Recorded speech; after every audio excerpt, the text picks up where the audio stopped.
আসসালামু আলাইকুম রহমতুল্লাহি ওয়া বারাকাতুহু। সম্মানিত সুধীবৃন্দ,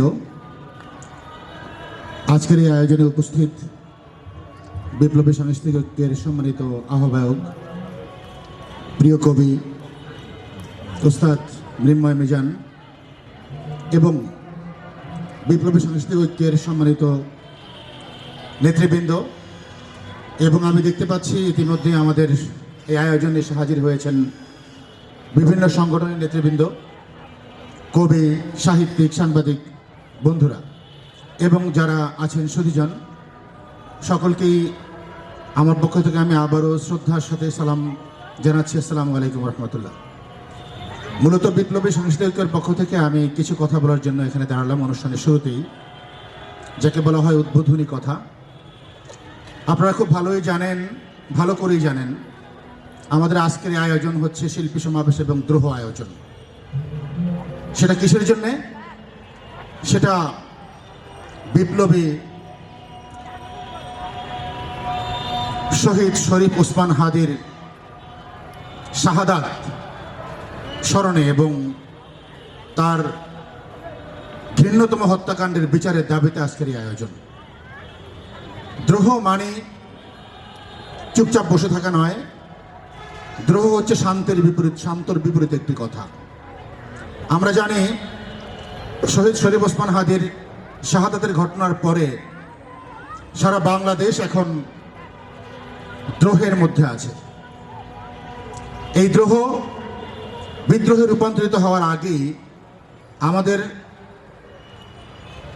দেশের আইন শৃঙ্খলা বাহিনীর, সরকারের বোধোদয় হওয়া উচিত। আপনারা জানেন যে আজকে শুধুমাত্র আমাদের এখানেই নয়, সারা বাংলাদেশে প্রতিদিন, প্রতিক্ষণে, প্রতি ঘন্টায় শহীদ শরীফ ওসমান হাদিকে স্মরণ করা হচ্ছে, বিচারের দাবি করা হচ্ছে। এমন কোন শক্তিশালী রেজিম আমাদের এই বিপ্লবী ইনসাফের মহানায়ক শহীদ শরীফ ওসমান হাদিকে রাস্তা থেকে সরিয়ে দিয়েছিলেন যে এখন পর্যন্ত আমরা বিচার পাইনি? মূলত আমাদের বিচার পাওয়ার এই দাবি, এটা কোনো দাবি নয়। বিচার তো আমাদের দাবি হওয়া উচিত নয়। বিচার আমার দাবি নয়, বিচার আমার অধিকার। বিচার আমার দাবি নয়, বিচার আমার অধিকার। ওসমান হাদির বাংলাদেশে সবার আগে ন্যায় বিচার। তো সেই ন্যায় বিচারের জন্যই মূলত আজকে আমরা এখানে দাঁড়িয়েছি। আমরা যারা রাস্তায় নেমেছি, ময়দানে নেমেছি, আমরা প্রতিজ্ঞাবদ্ধ যে ওসমান হাদির হত্যাকাণ্ডের ন্যায় বিচার নিশ্চিত হওয়ার আগ পর্যন্ত আমরা এই রাজপথ ছাড়ব না।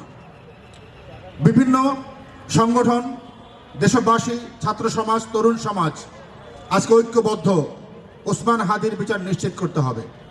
অথচ আমাদের রাষ্ট্রযন্ত্র কিসের কারণে এখন পর্যন্ত একটি গ্রহণযোগ্য চার্জশিট পর্যন্ত আমাদেরকে দেখাতে পারেননি?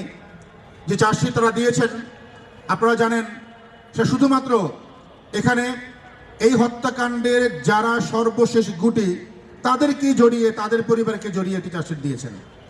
অথচ এই হত্যাকাণ্ডের পেছনে কারা রয়েছে, কোন রেজিম রয়েছে আমরা খুব ভালো করেই জানি।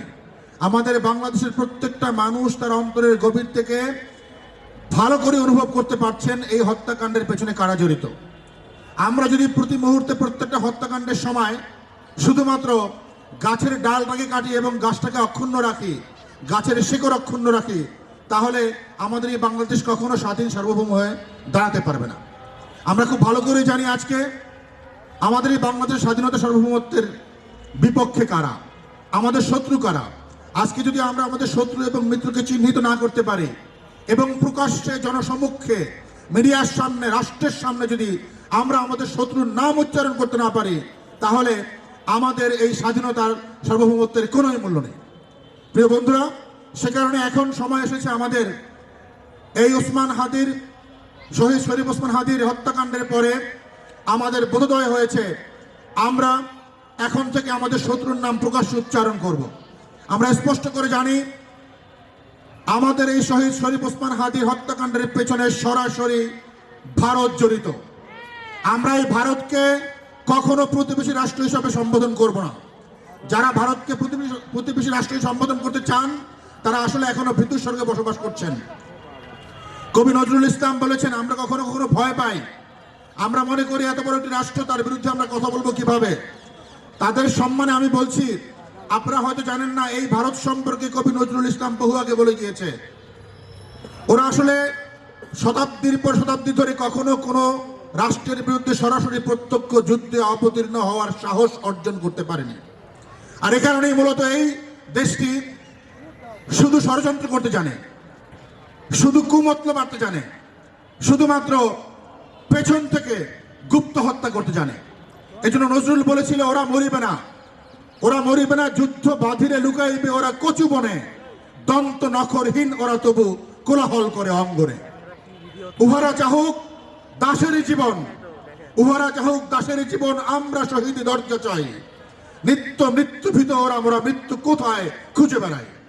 অতএব যে জাতি মৃত্যু খুঁজে বেড়ায়, ওসমান হাদির মতো শহীদ জীবন তামান্না করে, ওসমান হাদির মতো শহীদ জীবনকে আকাঙ্ক্ষা করে, যে জাতি এখন বলে এক হাদি লোকান্তরে লক্ষ হাদি ঘরে ঘরে, আমরা সবাই হাদি হব, গুলির মুখে কথা কব, যে জাতি বলে বুকের ভেতরে অনেক ঝড়, বুক পেতেছি গুলি কর, যে জাতি স্বাধীনতার জন্য, সার্বভৌমত্বের জন্য, আজাদির জন্য মরতে জানে, সে জাতির সামনে হাজারো অস্ত্র নিয়ে ওই ভিতুর ডিম ভারত আমাদের মোকাবেলায় দাঁড়ানোর সাহস রাখে না।